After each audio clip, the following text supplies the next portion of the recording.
just want to start this video off by saying if you're a boo bird or if you're just not a fan of Leica and you're just gonna crap on the price, just leave your comment down below complaining about it. You know, sometimes it's justified, most of the time it's just trolling. Leave that down below, but let's get back to an adult conversation about a new camera that just came out and was released and will be shipping very soon. You can pre-order the Leica Q. Number 2. The Leica Q was a very popular camera that came out in 2015, and it was very popular because it was a more affordable, I will air quote affordable, way to get into Leica, to have autofocus. You don't have to worry about buying expensive lenses. So since then, it's basically a street phenom camera, along with the Fuji line of cameras that street photographers really fell into, and with the release of the recent Ricoh GR3, this is all very interesting timing. So the original Leica Q had a lot that a lot of people liked. It was very compact. It had great image quality. It was very fast at the time for what it was.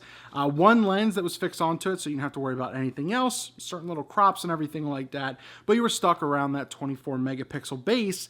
And that's what some people had issues with. They couldn't do much past that. Now, you had the Summilux 27mm f1.7 lens on that did come over to the new Leica Q2, but the Leica Q basically was just a big step for people to get into Leica, to say, hey, I got something, I really enjoy how the image quality is compared to whatever else out there or something like that, and you're able to get into that ballpark. Now, the whole Leica thing, real quick, I equate it to, you can buy a great $40,000 sports car.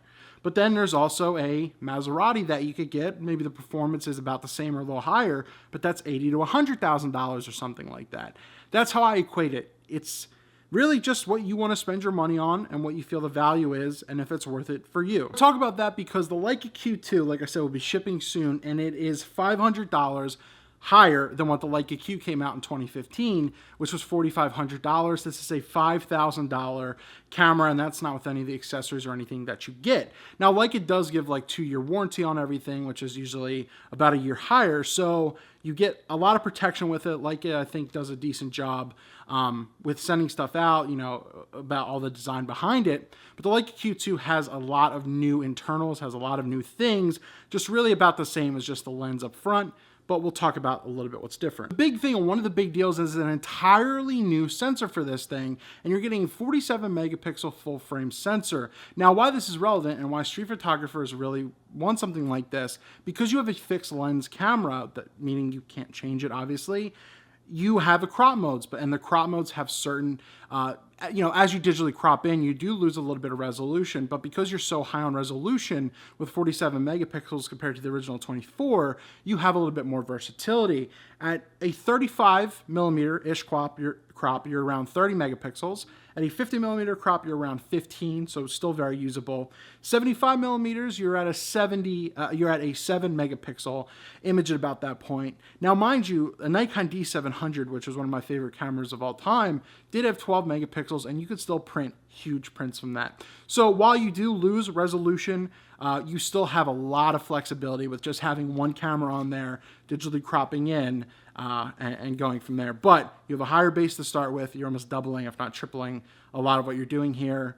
I think it's worth more of the money to look into the Q2 than the Q, even at that point alone. With a lot of improvements to the sensor and to the processor and everything, you have a new base of 50 to 50,000 ISO, so you do have a little bit of range with that. And like it kind of dipped into the more minimalistic side of the camera. They took away a lot of the buttons and everything. You see just like just a few primary buttons on the left side of the back of the camera. Once again, the guts are all changed. It feels and almost looks like the original Leica Q, which is nice, so it'll weigh about almost a little bit the same, but a lot of the functionality is different. You have basically two customizable buttons. They're not really, you know, knobs or anything like that. You press them in, and it all depends on how many times you press. You can cycle through different functions. Like, for example, the one at the top, if you press it in, you can set up to 8 different functions at one time. So you don't have any knobs and dials or anything like that. It can all just be done just from some buttons. So while minimalistic, it can still do a lot for what it is. The other big thing is that it is using the Leica SL battery, so you are getting,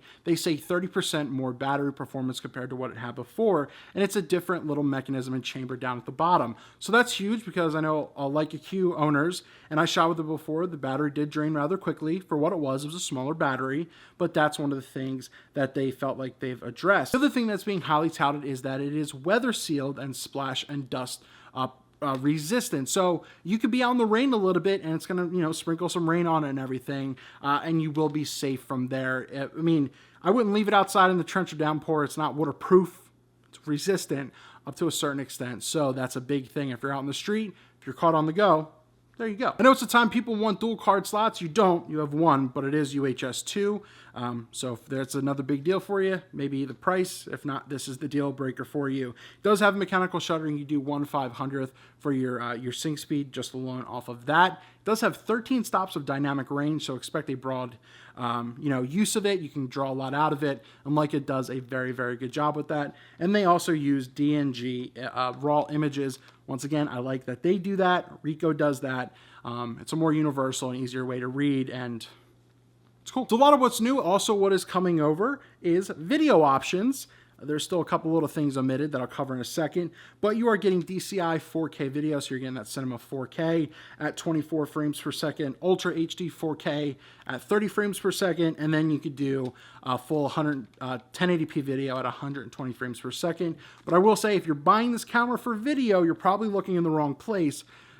This is still a stills first camera, in my opinion, not video, but you have more options. I mean, the autofocus is decent on it as well. If you want, like, you know, tracking or anything like that, it does a decent job. The rolling shutter is still an issue, but you can kind of go from there. And I really kind of stress that it's more not so a video camera, as there's no mic input for it. So everything would just be on board, what's going over the mic right here. And I think really the only other thing missing is more of a joystick. I don't like the buttons in the back and everything like that. I like a joystick like the Fuji X Pro 2, so I wish they kind of had that, and maybe some kind of tilt screen. But that brings up an interesting question. This new Leica Q2 is $5,000. How does it compare to the Sony RX1R 2, which is roughly $3,300? It's got a 42 megapixel sensor, full frame, 35 f2 lens on it, a very expanded AF system on it, and it has a tilt screen. How do you kind of compare those together? I don't know. I think they're really two different marks. I never really got into the Sony RX1R 1 and 2 line a lot. I know people some street photographers went that way instead of going Fuji or Leica. So I would love to hear more thoughts on that. If you're watching, link that down below. But that is the Leica Q2. You are getting something that is well needed of an update, something I've had my eye on, and a lot of people have had their eyes on as well. And I've always debated getting a Leica Q just because I kind of just wanted it, and I like the image quality that comes off of those sensors, and I really enjoyed shooting with the Q, and I had it for a couple days at one point. Just never made a video about it. And once again, $5,000 is a nice chunk of change. But, you know, even talking about the lens alone, not on the camera. Once again, this is a fixed lens camera, fixed lens onto this camera. That lens, basically equivalent, is thousands upon thousands of dollars alone. So I don't want to justify like you're saving money by going this route and being able to digitally crop in. I think that's a smart route if you want something like this. It just really just shows whatever the hell you want to shoot whatever the hell you want. If you want to stick with, Fuji, Nikon, Canon, Sony, whatever, Panasonic, Olympus, absolutely do it. If you want to go Leica, go that route. $5,000 is 100% a lot of money. But if you look at your camera right now, all depending on what it is, obviously, it's most likely over or around $1,000, if not $2,500 or $3,000. You buy a lens to go with that, you're up around $4,000, if not $5,000. What I'm trying to say is a lot of this stuff is the same once you add a lot of this stuff up. Just the thing that kind of gets thrown off about the Q series is that it's minimal.